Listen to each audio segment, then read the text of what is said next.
Hello and welcome back to my YouTube channel. Today I'm going to show you how easily you can make liquid fertilizer using kitchen organic waste, where you can use that to water your vegetable garden. Use 2 buckets of any size, with the bottom bucket being larger or stackable.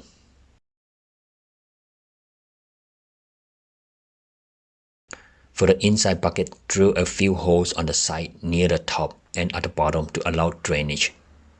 Place the bucket with the pre-drilled holes inside the larger bottom bucket. Add in kitchen green waste such as fruit and vegetable peels, banana, carrot, mango, or watermelon. Do not add any meat produce.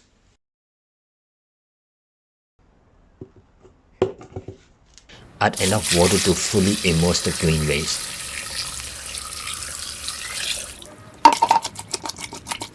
Cover the bucket with an old pajama or clothes to prevent insects and flies from laying eggs inside. Put the bucket in a shaded area away from direct sunlight. After 3 days, harvest a nutrient-rich liquid fertilizer and use it to water your vegetable plant. The plant will grow faster, bushier, and produce more fruits. Add more water for a second or third round and harvest it in 3 to 4 days apart.